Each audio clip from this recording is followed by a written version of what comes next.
Hello everyone, আসসালামু আলাইকুম। Welcome back to my channel. আজকের পর্বে ভীষণ মজার একটি স্ন্যাক্স রেসিপি শেয়ার করব। বিকালের নাস্তায় মুচমুচে এই স্ন্যাক্স রেসিপিটি আশা করছি আপনাদের খুবই ভালো লাগবে। তো মজার এই স্ন্যাক্স রেসিপিটি তৈরি কিভাবে করছি চলুন একবার দেখে নেই।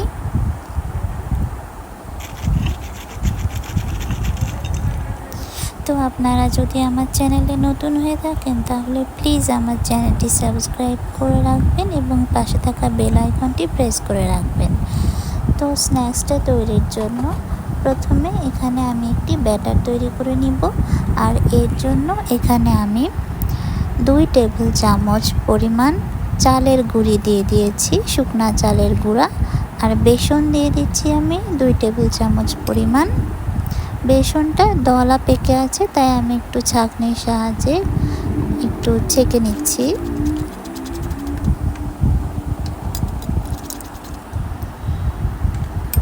তো এখন একটু মিশিয়ে নিচ্ছি। আর আমি এর সাথে 2 চা চামচ পরিমাণ ময়দা অ্যাড করব। ময়দা বা আটা যে কোনো একটা ব্যবহার করা যাবে।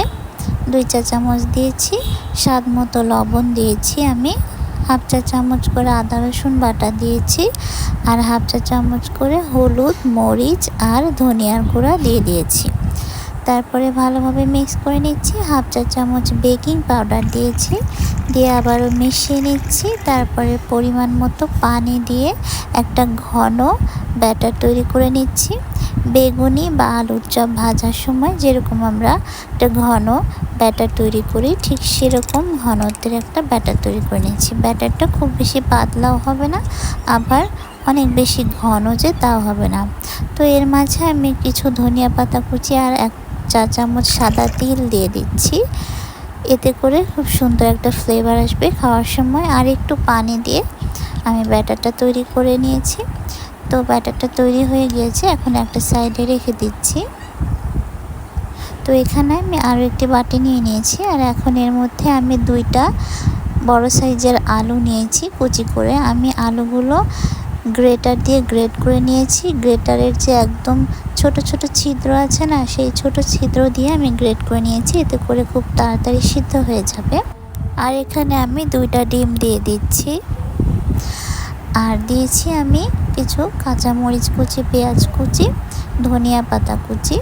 আর দিয়েছি হলুদ, মরিচ, ধনিয়ার গুঁড়া আর স্বাদ মতো লবণ দিয়ে আমি খুব ভালোভাবে এটা মিক্স করে নিচ্ছি।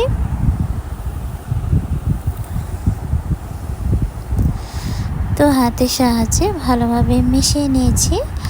এখন আমি একটি ফ্রাই প্যান চুলায় বসিয়ে দিয়েছি। গরম হয়ে আসলে 2 টেবিল চামচ সয়াবিন তেল দিয়ে দিয়েছি। তেলটা গরম হয়ে আসলে আমি ওই আলু আর ডিমের মিশ্রণটা ঢেলে দিলাম। একটা স্প্যাচুলার সাহায্যে খুব ভালোভাবে চারিপাশে ছড়িয়ে সমান করে দিতে হবে। এখন আমি ঢাকনা দিয়ে ঢেকে দিচ্ছি জাস্ট 2 থেকে 3 মিনিটের জন্য, খুব বেশি সময় রাখতে হবে না। তো 3 মিনিট পরে নিচটা যখন হয়ে আসবে তখন এভাবে উল্টে দিতে হবে। তো উল্টে আবারও ঢাকনা দিয়ে ঢেকে আরও 3 থেকে 4 মিনিট আমি রাখবো। তো ঢাকনা খুলে দেখে নিচ্ছি নিচটা হয়ে গিয়েছে। এখন আমি এভাবে খুন্তির সাহায্যে আমি ছোট ছোট চিকন চিকন করে পিস করে কেটে নিচ্ছি। মানে দেখেই বুঝতে পারছেন আমি কিভাবে কাজটা করছি। তো এইভাবে চিকন চিকন লম্বা করে কেটে নিচ্ছি। আর তারপরে মাঝখান দিয়ে একটা কাট দিয়ে দিচ্ছি। আপনারা চাইলে স্কোয়ার শেপেও কিন্তু কাটতে পারেন। তো এখন আমি উঠিয়ে নিচ্ছি, উঠিয়ে একটা সাইডে আমি রেখে দিচ্ছি। এখন আরও একটি কড়াই ভালোভাবে গরম করে নিয়েছি। তারপরে ডুবো তেল দিয়ে দিলাম, সয়াবিন তেল। এখন ওই যেগুলো আমি কেটে রেখেছিলাম সেগুলো এভাবে ব্যাটারের মধ্যে ডুবিয়ে গরম তেলের মধ্যে ছেড়ে দিতে হবে।